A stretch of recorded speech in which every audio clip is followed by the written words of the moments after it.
What's the difference between simple and easy? Well, simple is straightforward, uncomplicated. Easy, on the other hand, means achieved without great effort. The difference between those two words is subtle, but essential to understand. One deals with the complexity of an outcome. The other, your will and determination to achieve that outcome. Becoming who you most want to be is simple. But becoming who you most want to be is not easy. Just like walking is simple, yet hiking up a mountain is not easy. The procedure didn't change, the context did. So let's talk about context. Let's talk about this cyclical nature of growth, because it's not that most people can't. It's that most people won't. It's not that most people don't get how. It's that they don't have a strong enough why. The path is laid out before you. You just have to be willing to walk down it. Will you? Step 1, realize there's more out there. It's not that what you're doing now isn't amazing.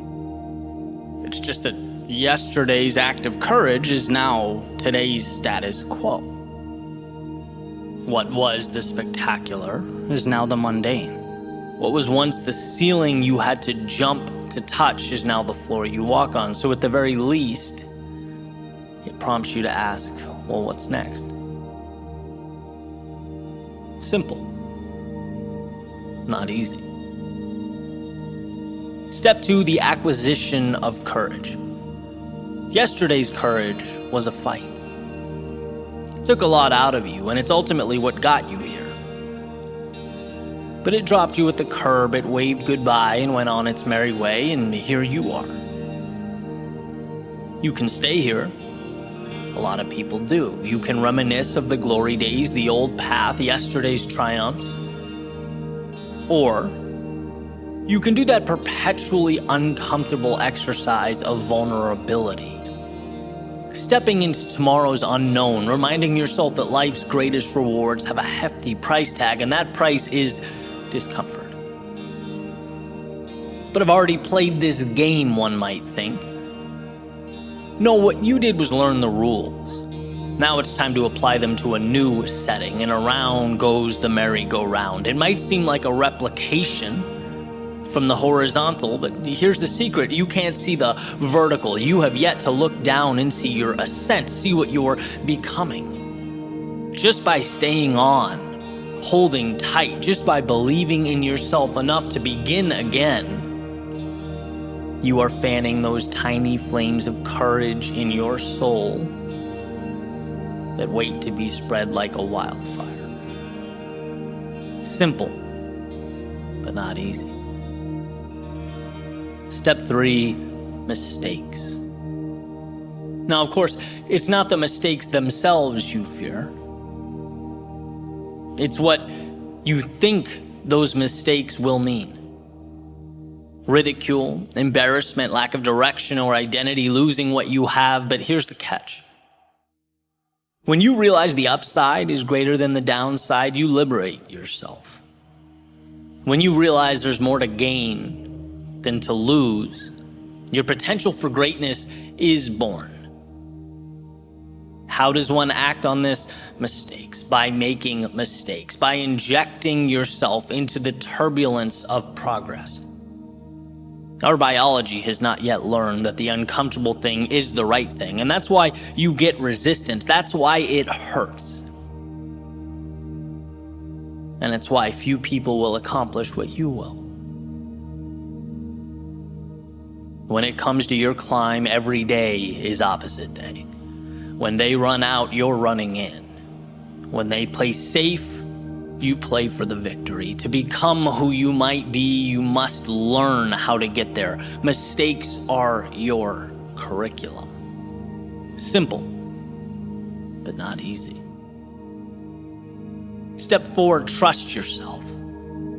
Okay, sure, no problem, easy. Well, yeah, it's easy when you're getting what you want.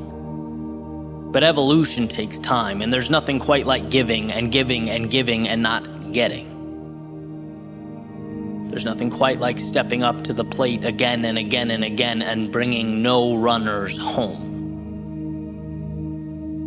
So how does one find the strength to continue walking up to the batter's box? Well, growth is exponential, and those swings and misses matter. The infield singles matter. Everything matters. Because it's all chiseling your future self out of stone. Nothing is dependent on the next at-bat as much as all at-bats in the aggregate. That's why success is so often considered to be sheer will, dependent not on the home run, but on the discipline, the self-belief to keep walking up to the plate. Repetition and adjustment. Repetition and adjustment. Repeat and refine, repeat, refine. Those are the materials from which all things are made. Simple, but not easy. And then we have the finale, the ending, step 5. Celebrate and adjust. At some point, you'll be able to look over your shoulder and notice something that perhaps you hadn't before. Space. Space between where you are and where you started. It's not sudden, but gradual. And undoubtedly, with enough persistence, it will emerge. These moments, they are precious. They are times to acknowledge what you've accomplished, the sacrifices you have made. They are life's way of reminding you what you are building and who you are becoming. It's a time of celebration. Every little win means something. Every small victory matters, so relish in it. And then transform it. Normalize it. Recognize that that mountaintop is your foundation now. Your starting point has changed, and so have you, which means so have your expectations. With an increase in ability comes an upgrade to what's possible, what's expected. And look at that. We have arrived at a new step 1. Realize there is more. This is the process for capturing that which life has to offer. If you can fall in love with that, appreciate it, respect it, while simultaneously understanding it's not scary, it's dependent entirely on your ability to push forward. If you can understand that, there is nothing you can't do. Nowhere you can't go. Simple, yes. Easy, no. But you're not in this for easy. You're in it for the journey, the growth, the adventure. You're in it because it's not easy. You'll see in time, as will the world, that this decision to endure was simply the best one you ever made.